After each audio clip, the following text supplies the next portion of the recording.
Pues la primera pregunta es, Ujú. o sea, ¿cuáles para ti son los principales desafíos que enfrentan las mujeres en roles de liderazgo en el cine mexicano, sobre todo? Pues creo que son, no sé, se está metiendo muchísimo el ruido, se está metiendo muchísimo el ruido. No, cero. Pues como en todas las industrias, eh, desde luego que hay una falta de representación que se está nivelando, que se está nivelando además a pasos, a pasos grandes en los últimos años, pero sí, desde luego la falta de representación y de espacios para nuevas voces y nuevos talentos, sobre todo femeninos. Hay muchísimos estigmas en la industria del entretenimiento de que si una mujer la hace dentro del cine es bueno, dentro de la industria del entretenimiento en general, no es necesariamente por sus propios méritos y pues son ideas muy antiguas y muy, pero a la vez que siguen estando muy arraigadas en muchos lados, ¿no? Hay pocos espacios, o sea, para empezar, el cine, y digo, yo puedo hablar mucho más del entretenimiento en general, ¿no? Porque ya Sí. también un poco el cine y la televisión como se hace ahorita, la televisión de ficción como se hace ahorita, ya se desdibujan en muchos sentidos. O sea, la manera en la que se trabaja una miniserie o una serie de ficción para un streamer es a nivel producción, e incluso los equipos, los directores de fotografía, todo el equipo técnico, suelen ser gente de cine. O sea, sí son dos mundos que se mezclan mucho. Entonces, hablaré más del mundo del entretenimiento en general, que es en lo que más empapada estoy. Súper. Entonces, hay pocos espacios, o sea, en general hay pocos espacios tanto para hombres y para mujeres. Hay muchas personas que ya están encumbradas desde hace muchos años y entonces, porque se produce poco, se produce poco. Han sido además este par de años muy, muy problemáticos para la industria en todo el mundo y en México en particular. Entonces, si de por sí hay pocos espacios, estar peleándolos con la brecha de género que evidentemente existe, pues está Es más todavía más complicado. difícil. Muy bien, 100%. Sin embargo, ¿qué impacto crees que tienen las directoras y productoras en modelos de negocio de cine mexicano? O sea, ya que llegan, ¿cuál es el impacto que tienen? Pues tienes a productoras como por ejemplo Mónica Lozano, que es de las productoras más importantes de México, que tiene haciendo esto muchísimos, muchísimos años. Alebrije, su productora, es súper prolífica y hace mucho, trabaja mucho. La primera vez que yo hice cine fue con ella. Eh, y justo creo que una productora como ella, o sea, productora la persona, tiene una productora como su Sí, casa sí, sí. productora, crean y propician un cierto tipo de ambiente que yo no he encontrado en otro lado. En el caso particular de Mónica y su equipo, hay una sensibilidad y una apertura para el trabajo y el tipo de historias y las voces que salen de ahí, que yo no he encontrado en otros lados. A nivel, a nivel de negocio, y eso yo creo que no solamente es en México, creo que hasta hace pocos años nos estamos dando cuenta de que, a ver, hay estigma de que hay películas para hombres y hay películas para mujeres, ¿no? Y que hay historias para hombres y hay historias para mujeres de esto. Pero resulta que las historias de hombres, o sea, que las historias en general Sí. son historias de hombres, ¿no? Y entonces los escritores hablan hombre, hablan ese idioma y entonces lo Sí. conocen. Entonces la perspectiva de la experiencia humana siempre que está retratada por lo general en el cine, y la mayoría de quienes están detrás del guión y detrás de la dirección y contando la historia, haciendo la narrativa, o sea, todo el craft de una historia, son mayoritariamente hombres, está filtrado por el ojo masculino necesariamente, ¿no? Entonces, pero esas son las historias. Y luego están en una subcategoría las historias de mujeres. ¿No? Y entonces como de, sí, es que es hecha por una directora, y entonces su fotógrafa, entonces se hace como mucho énfasis en que entonces es una historia de mujeres y es para mujeres y no es como para el público en general. No es cierto, o sea, eso, sí creo que nos han caído esos 20 en los últimos años, muy poco a poco.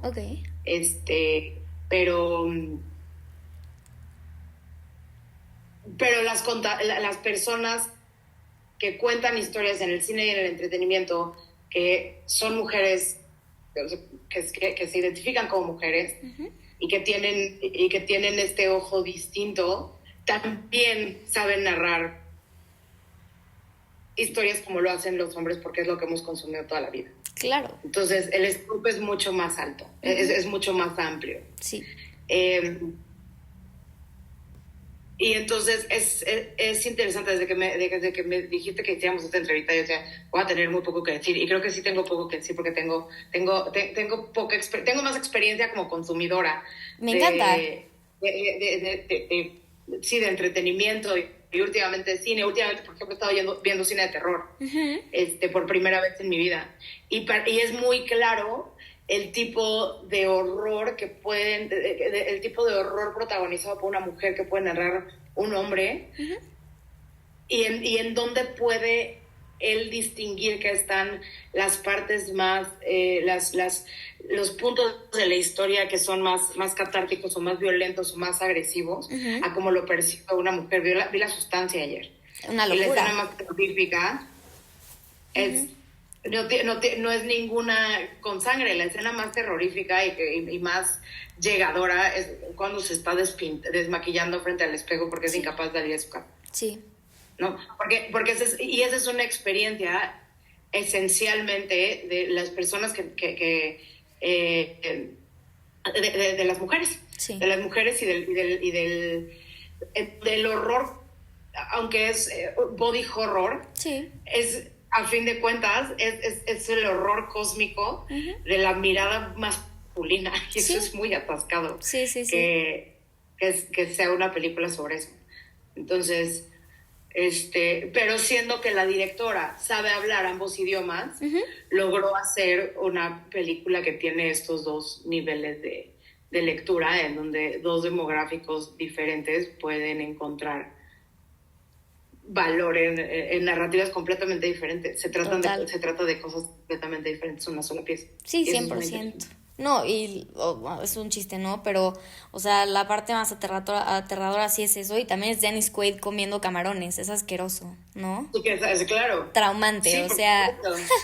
sí. Muy claro, porque es... O sea, porque te conjunta la experiencia femenina en el mundo laboral y en el mundo del entretenimiento, pero en general en la vida. En el desbalance de poder que existe. Sí. Y you sit through that shit y ves a este güey ser asqueroso 100%. Mientras te está diciendo que eres asquerosa. Sí, es una locura. ¿Consideras que la presencia de mujeres ha impulsado como modelos de negocio alternativos? O sea, pues sí, como por ejemplo, yo, o sea, esta como investigación le he basado mucho en el impacto que tuvo Barbie, que era como una película súper comercial, pero que al final sí impulsó una nueva como ola de películas contadas por mujeres, pero que son justo historias contadas también en lenguaje hombre. ¿Cómo ves ese impulso a modelos de negocio nuevo en este tema? Pues justo es interesante, o sea, como darte cuenta de que las películas de mujeres siempre se han visto hacia abajo. Sobre todo existe un desdén, no solamente a las cosas que les gustan y disfrutan las mujeres, que están catalogadas siempre ya así a priori como frívolas o como infantiles o como que lo son, o sea, que lo son y que pueden serlo. Claro. Pero un fenómeno como Barbie dio permiso de que eso estuviera bien. Claro. ¿No? O sea, como esa hiperfeminidad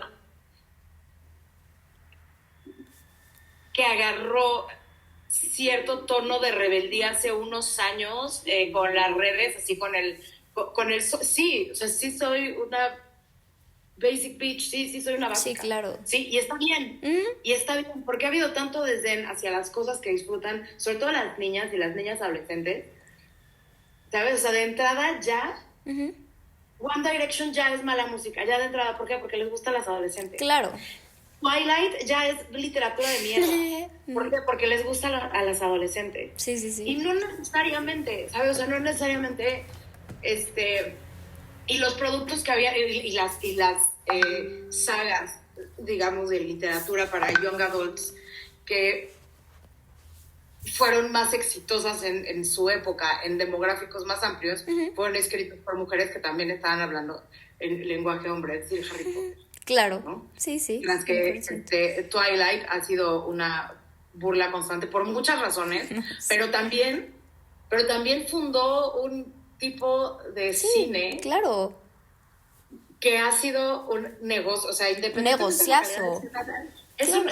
Porque después de eso vinieron, o sea, no solamente 50 Shades of Grey, que es una consecuencia directa, no, sino todos los demás tipos de fantasías y de las novelas de fantasía romántica hechas para mujeres es un gran negocio, y eso no hace que sean ni novelas de menor calidad, ni cine de menor calidad, ni que sean menos comerciales. Que hay 19 películas de Rápido y Furioso.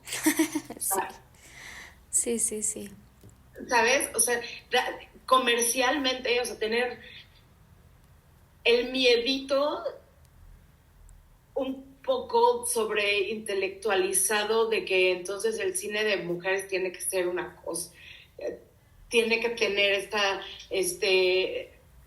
narrativa de profundidad. Sí la tiene que tener igual que sí, todo. Claro. Pero el rechazo a hacer cosas hipercomerciales por ser hiperfemeninas en este sentido, Barbie de lo hiperfemenino, ya se nos está medio quitando, y eso está muy chido al consumidor, sobre todo. Claro. ¿No? O sea, el estereotipo así de la not like other girls, así de yo veo la Guerra de las Galaxias y no veo comedia romántica. Sí. Pues no, o sea, ya no es cool. No. O sea, ese mundo ya no es cool. Sí. Y en México, lo que sí está pasando es que, aunque es el género de películas que más dinero genera en México, o sea, de productos nacionales, son las comedias románticas. Y son las comedias románticas de tipo las de Marta y Gareda, o las de La Treintañera Soltera y Fantástica. O sea, todas estas como, o sea, No Manches Frida, todas estas son súper taquilleras. Sí. Son súper taquilleras. Porque hablan ambos idiomas. Pero también tienes esta nueva serie, nuevo grupo de directoras, ¿no? Y entonces tienes un producto como Cindy la Regia, claro, que es extraordinaria, que a priori todo el mundo también así estaba súper juzgando de hacer una mierda y tal, pero está escrito por mujeres y se siente, porque los personajes femeninos hablan como mujeres, y no hablan como mujeres fingiendo ser ni más tontas ni más listas de lo que son. No. Entonces el lenguaje es un lenguaje con el que te relacionas, con el que entiendes y te mueres de risa, y ese es el chiste de hacer una buena comedia. Y en el caso específico de México, en donde la comedia es tan taquillera, también al momento de escribir comedia siempre... Yo me estoy yendo por todo. Estoy haciendo de weave como Trump. Está perfecto. Bien. Cuando empecé a escribir comedia, que fue cuando empecé a hacer stand-up, me chuleaban mucho, y yo, bruta e inmadura como era así cuando hacía los 23 años, ¿no? Creo que tenía 25. Sí. Y eran otros tiempos.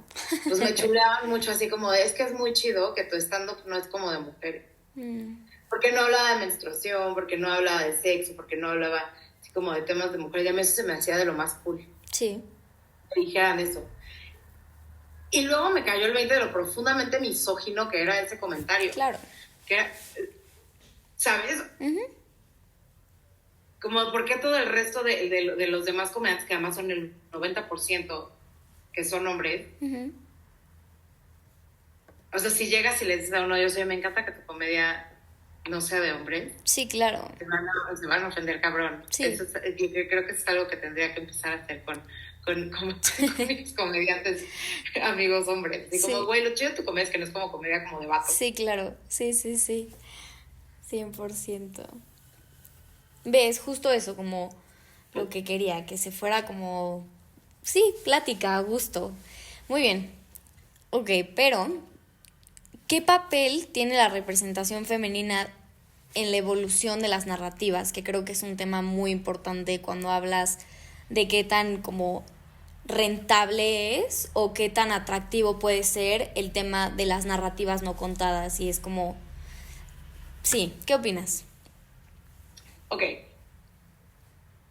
Es rentable. O sea, una historia bien contada es rentable. Uh-huh.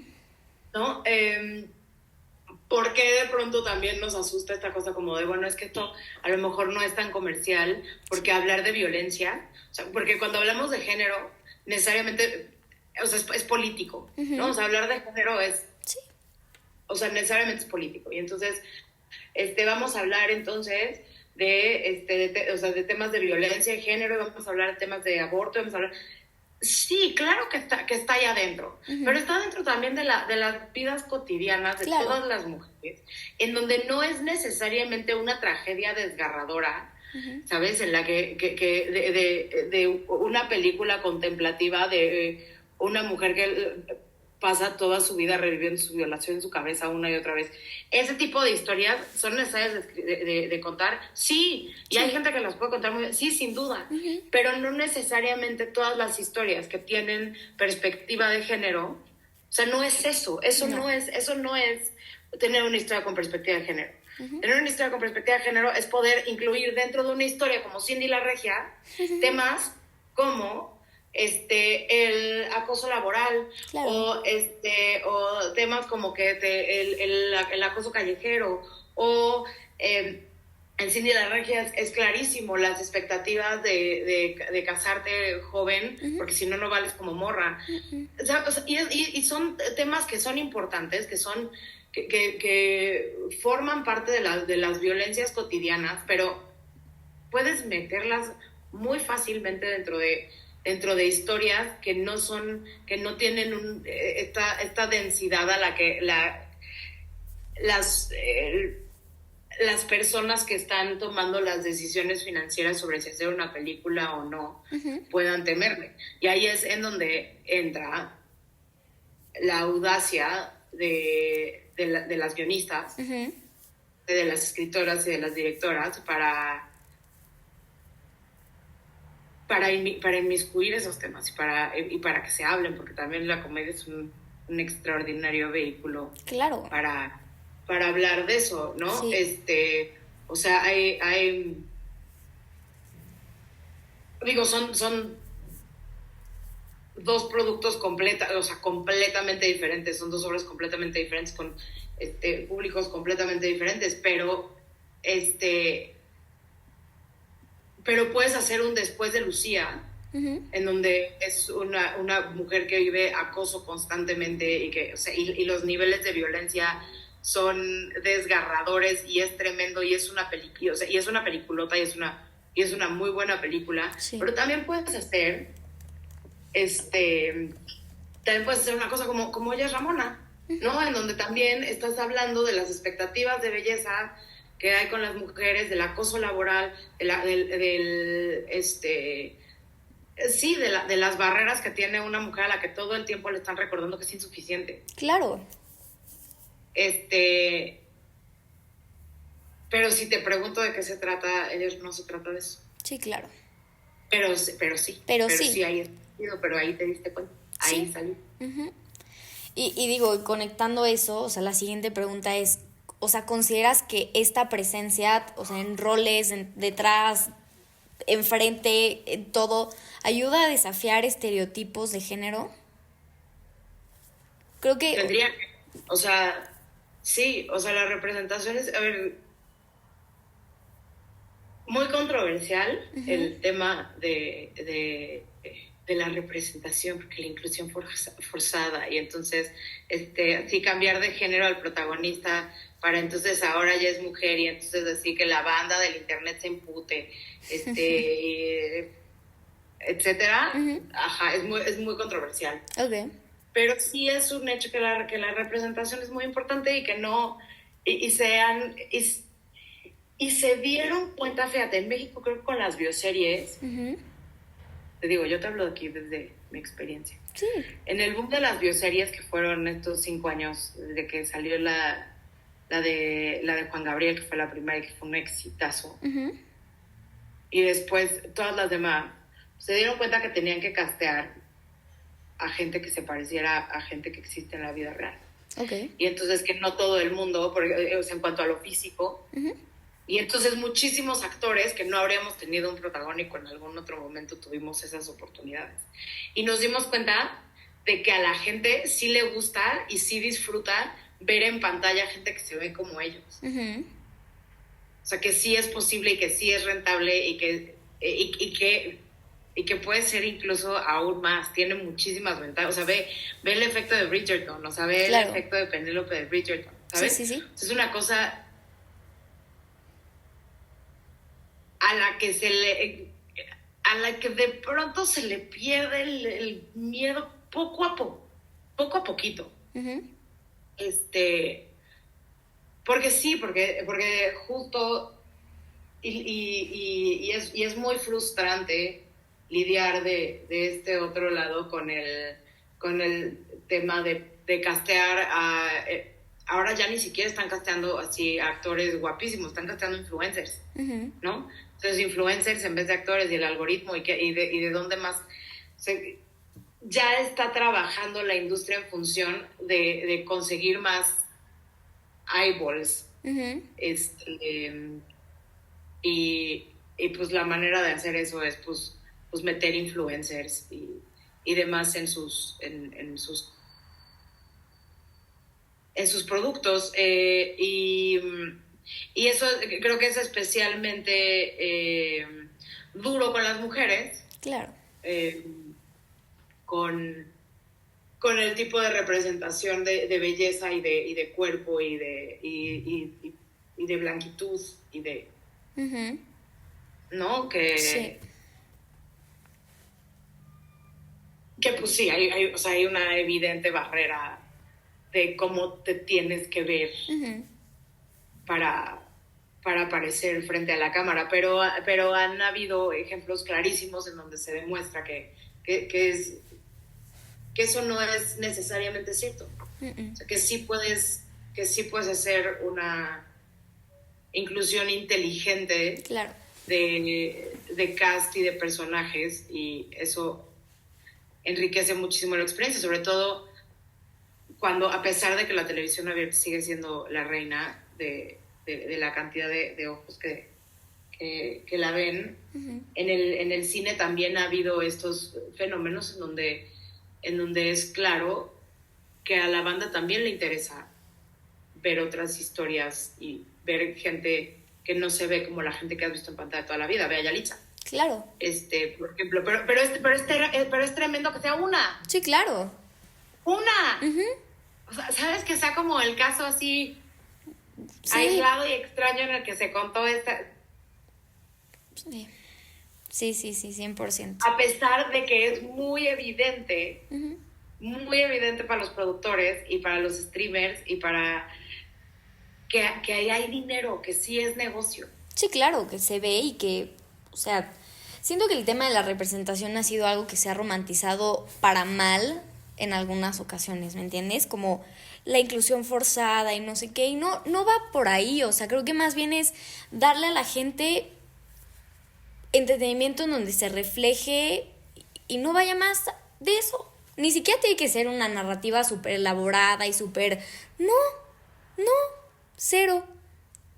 Eso es importante, creo que hay mucho donde entrar en ese aspecto, ¿no? Luego, Sí, como que hay miedo en que un producto comercial, que está hecho, sí, para jalar lana, para ganar dinero, sí, porque es una industria. sí, O sea, sí, a la mera hora es una industria. Hay muchísimo miedo que si algo, que si casteara cierto personaje o contar la historia la historia de una mujer trans o contarles, vaya a tener entonces una carga política que convierta una película en nada más festivalera y claro, ya. sí, Y ¿no? no va a vender boletos en taquilla. No. Y puede ser tan fácil como Wendy. ¿Sabes? Wendy entró y ya se quedó. Y representa Y ya. a Y no una... hubo, sin mayor bombo, ni platillo, Nada. ni estudios académicos alrededor ¿sabes? Ni la historia que te estaba contando, es esta historia así desgarradora e hipertrágica de los barrios de la Ciudad de México, y entonces No. quería ser como mujer. No, es una historia honesta, simple, Sí, que la banda muy pudo recibir adentro de sus casas y que entonces colaboró a que señoras como mi mamá y tu abuela pudieran entender perfectamente de qué se trata el ser una mujer trans. claro. Y entonces cuando se encuentran en la vida real en una circunstancia con una mujer trans, ya van a haber estado expuestos a esta circunstancia 100%. y van a haberse quitado una serie de prejuicios que traían desde que nacieron, porque nunca lo habían visto, Claro.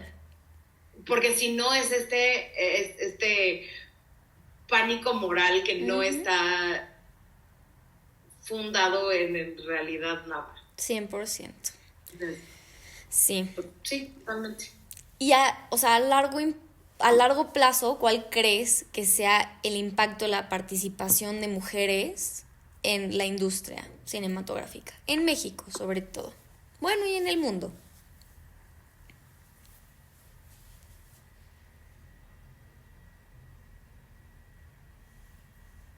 Pues mira, creo que en este punto de la historia de la industria, en donde ya no es, o sea, aunque sigue siendo minoritario, ya no es tampoco tan raro encontrarte a mujeres directoras de todo tipo de historias, mujeres guionistas de todo tipo de historias. Ya, o sea, ya el impacto ideal es que no importe eventualmente, ¿no? O sea, Claro.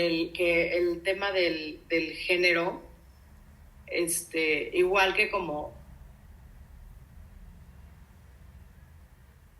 todos los temas que son problemáticos Claro. socialmente, el chiste es que dejen de existir. O sea, lo platico de pronto mucho con mi esposo, decía como, oye, es que, por ejemplo, todas las ONGs que tienen una causa, su misión debería ser dejar de existir, dejar de ser necesaria. Sí. Entonces, Sí. o sea, el chiste es que deje de ser necesario que haya una distinción entre, Sí. ¿sabes? Entre que si es una mirada femenina o es una mirada... Son miradas y es una... Porque sí, o sea, sí la primera frontera están siendo eso, como la inclusión de más mujeres en puestos de dirección, de producción, han estado toda la vida, toda la vida.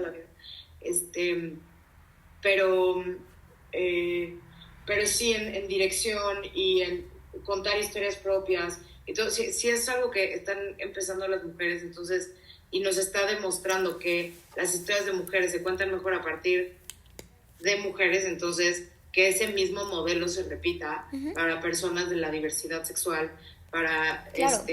para la diversidad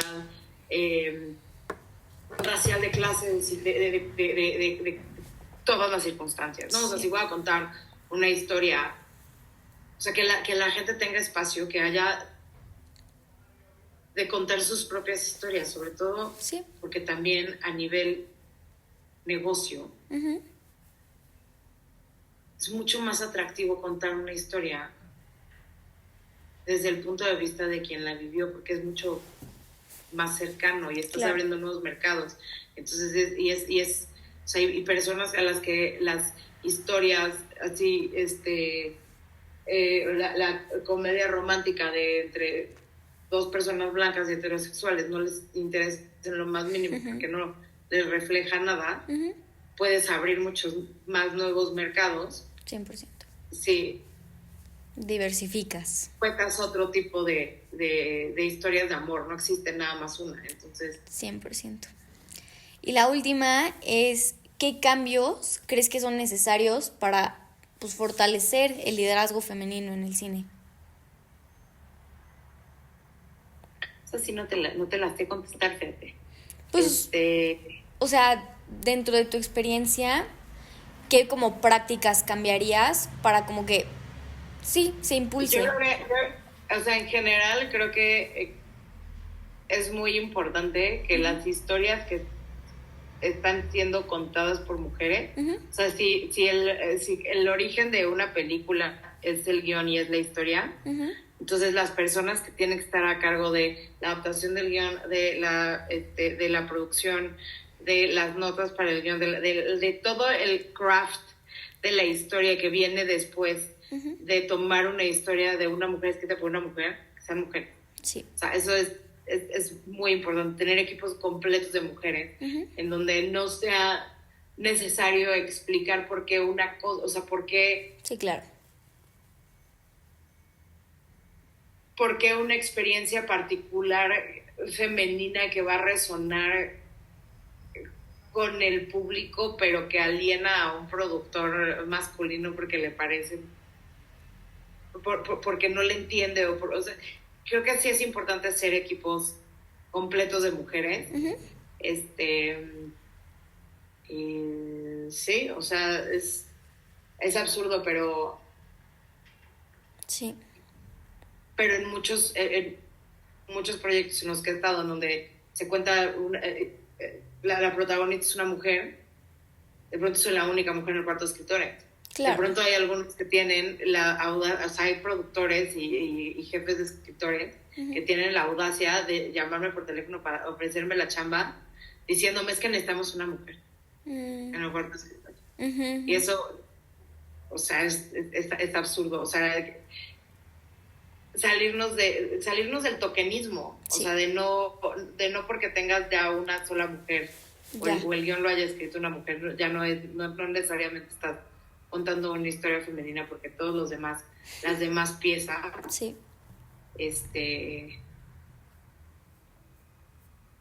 No lo son. 100%. Pues ya, es todo. Muchas gracias. Gracias a ti. Estuvo muy cool.